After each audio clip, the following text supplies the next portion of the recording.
So, if you follow me, you're well aware that my wife passed away from alcohol use disorder almost 5 years ago. It'll be 5 years in February of 2025, about 3 months away from that. So, as I tell these stories on TikTok of her driving through the front of our house, passed out, driving through the garage door, or dropping our son off at college and she was inebriated all the way up and all the way down and it just became a horrible situation that she ruined. Or I talk about her 4 DUIs, and all the havoc that that created, getting cars impounded, being incarcerated, court ordered, uh, rehabs and all that kind of thing, and how it destroyed the relationship and how it affected our son, and all these kind of maladies that are attached to alcohol use disorder. There's one thing I don't talk about, and that the main thing is that these are stories to help resonate for families that are going through this. It helps alcoholics hopefully scare them straight if they have the ability to realize the road that they're going down is going to be similar to Amanda's if they don't change. Because if you don't change, it's going to stay the same way. The other thing is recovering alcoholics. I get comments all the time. Thank you for putting these videos up. I don't ever want to go back there, and you remind me through these videos. These are the people that this is really targeted for, or people who are thinking about becoming, bringing alcohol into their life. Don't do it.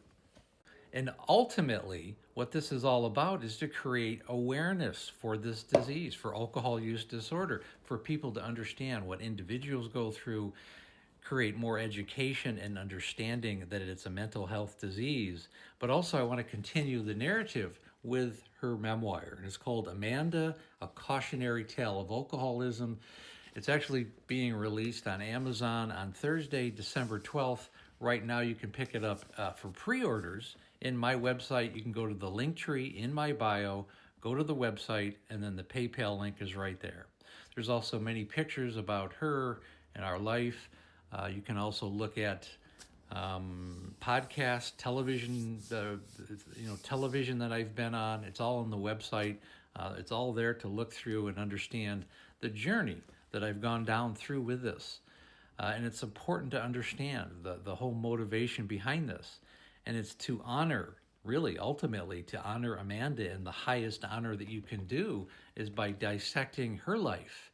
It gives life to so many other people and allows her life and her energy to represent and to really bring families together and save people's lives. Ultimately, that's really what it's about. It's about saving lives and about saving the lives of families.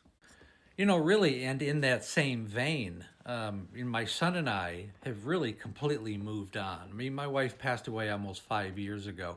Most of the stories that I tell are between 5 and 15 or even 20 years ago. So they don't really represent our life today. They don't really have anything to do with what's going on with us today. And most of the stories that I tell, really on TikTok, really have nothing to do with presently where we are. We've both long since moved on. My son does very well. Griffin, he ended up graduating from University of California at Santa Cruz, and he has his own business. He does quite well. He's going to be 25 in March, and we've both moved on. I met somebody 6 months after my wife passed away, and I've been in a relationship for over 4 years now. I have a completely different family, and my son has moved on. The stories that I tell are really to represent Amanda and to bring that life that those 25, actually 27 years that I spent with her, and really to give them the highest honor of helping other people and helping other families. And I really hope that makes sense.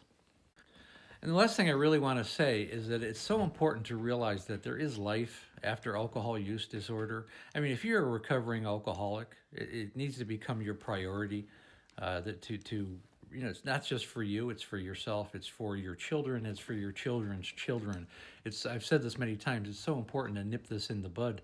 Do it for the next generation and the generation after that. Be the wall of that hereditary issue, of that family culture. Now, for families that have survived, if the loved one did not survive, like in my case, you have to reinvent yourself just like the alcoholic. Find new relationships, find maybe a different place to live, find a different place of something to do with your life, like I have. I've talked all over the world. I've done over 70 podcasts in 9 different countries. I've been on television. Okay. Hopefully, I'll have a TED Talk this spring. I believe I will, and I have an entire speech written out. I want to make this into a worldwide kind of thing. The perspective of the family needs to be told. We lose worldwide 3.5 million people to alcohol use disorder, about 180 to 185,000 in the United States annually. We lose 14 to 15,000 people on our freeways from drunk drivers. So yeah, it's a big issue. It costs over $400 billion a year in lost work and productivity because of alcoholism. So it's a big issue. It needs to be talked about, and I'm not going anywhere. Hope that makes sense. I appreciate everybody listening. And again, a couple other things I want to. Again, I go live Monday through Friday, right around 6 o'clock Pacific Standard Time, 9 o'clock Eastern Standard Time. We have the Facebook group. It's called There's an Alcoholic in the Family. Okay, we're up to, between the two groups, right around 3,000 people. I love it because it's really becomes a group for alcoholics and families. Great safe place if you have questions, if you want things answered. Everybody really participates in there. Highly recommend that. Link is in my link tree. And again, when you're ready to work with me one-on-one, click on the link, set up a breakthrough call with me. It takes about 45 minutes to an hour. I'm looking for families and individuals who want to change their lives and the lives of their family. The call is free. It's not just for free information. It's to look up and go further into the coaching program, which is definitely not free. That's the reason for the call as well. I hope that makes sense. And again, thanks for listening.